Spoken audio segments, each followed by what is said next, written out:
name is Angela Scarborough, and this is my Interpersonal Communication Project for Human Services at Liberty University. Next slide. Throughout this presentation, I'm going to define interpersonal communication. I'm going to give you my definition of enlarging the conversation. I'm going to discuss my overarching goal. I'm going to share with you how my background may have shaped both the negative and positive aspects of my behavioral blend. I'm going to define personal barriers in my interpersonal communication and how I'll deal with them in order to become a successful communicator. I will identify and provide solutions to both internal and external noise pollution, and I will give you my action plan to obtain my overarching goal. Next slide. What is interpersonal communication? According to Stewart, interpersonal communication is a kind of communication that happens when people involved talk and listen in ways that maximize the presence of the personal. Next slide. What does interpersonal communication involve? Interpersonal communication, it consists of trust, acceptance, empathy, genuineness, warmth, and it fosters happiness and satisfaction in one's life. There is meaning and feeling within the conversation. Within the dialogue, one person is talking, which is exhaling, and the other person is listening, which is inhaling. And there's also both verbal and nonverbal communication. Next slide. Enlarging the conversation. Throughout this course, I've come to my own definition of what enlarging the conversation means. And to me, it's more than just talking and listening. It's connecting at a level that enhances your knowledge and comprehension, and your perception and your relationships, and ultimately your life. Enlarging the conversation involves open communication, disclosure, empathy, genuineness, mutual understanding, clarity, recognizing and embracing people's differences. Next slide. My overarching goal. I would like to be confident and comfortable enough to self-disclose with individuals in order to develop healthy and meaningful relationships. Next slide. Benefits of being able to self-disclose. It builds and strengthens relationships. It expands your self-awareness and understanding of self. Self-disclosure can be a freeing experience. Self-disclosure can help develop a sense of self-worth. Self-disclosure can make sense of experiences as well as reduce stress and its emotional impacts. Next slide. My background. I'm the youngest of 3 children. I grew up in a relatively dysfunctional household. I didn't feel the same positive treatment that I had witnessed my siblings had received. I was overweight from childhood to about the age of 30.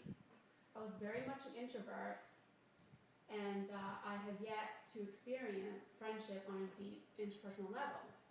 So why am I giving you this information about my background? In the book, Listening, the Forgotten Skill, it discusses about your childhood and negative experiences that you have, and that it can go well into your adulthood.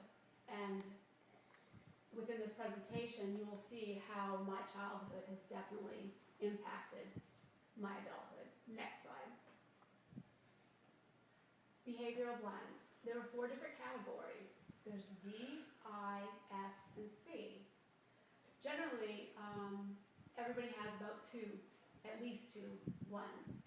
According to my Uniquely You report, my DISC behavioral blend is what people expect of me. I'm a CS, and what I actually am is a CIS. I took another test, the Interpersonal Communication Skills Test, and I scored a 92, which I feel is pretty good, but there's always room for improvement. And a 92 means that I'm insightful. It means that I'm able to see things from others' perspectives. I'm proficient at interpreting people's words and actions. Empathy is essential, and I will be able to place myself in others' shoes. Next slide. Making sense of my behavioral blends. How has my background and blend influenced my conversations? Here's where you'll see where my childhood has played a part in my blend.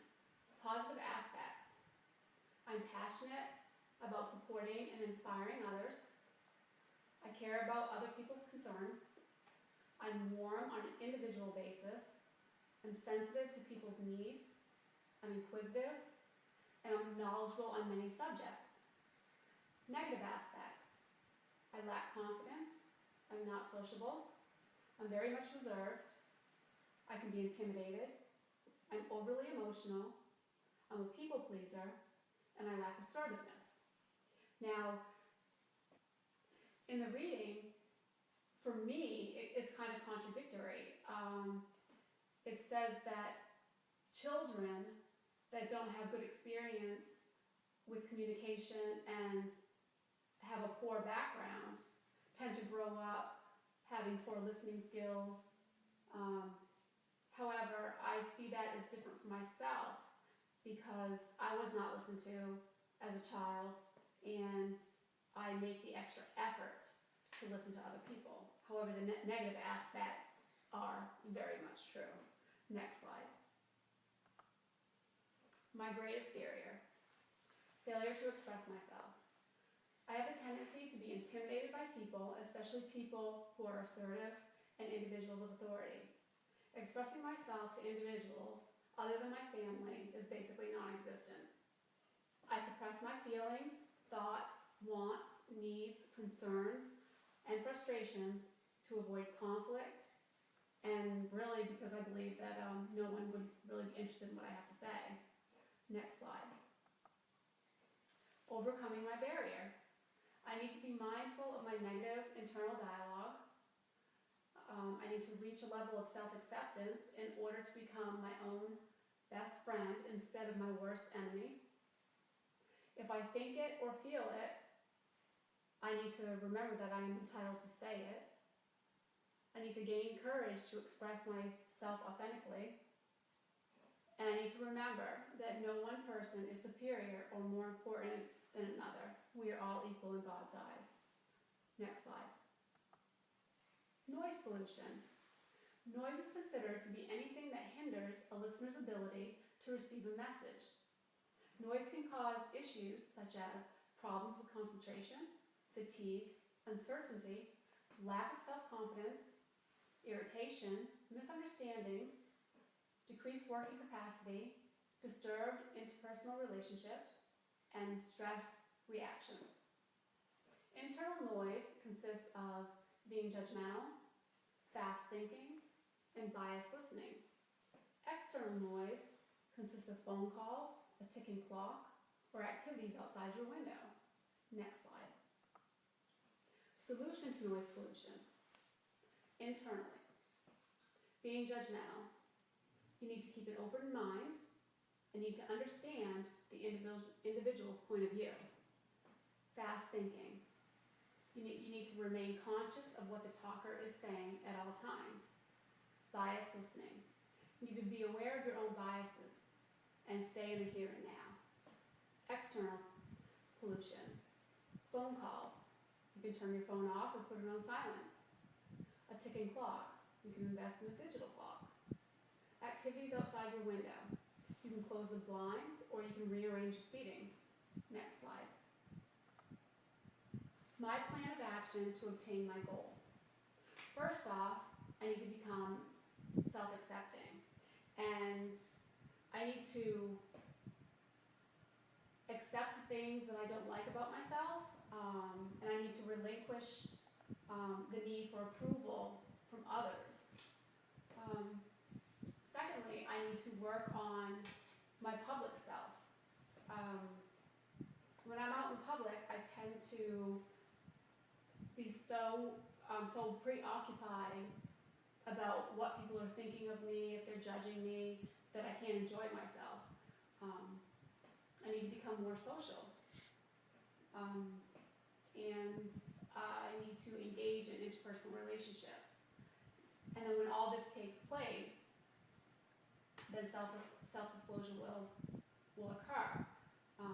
It's hard to self-disclose when you have no interpersonal relationships. Next slide. Thank you for listening to my interpersonal communication project. I've thoroughly enjoyed your course, and I've learned a great deal about myself.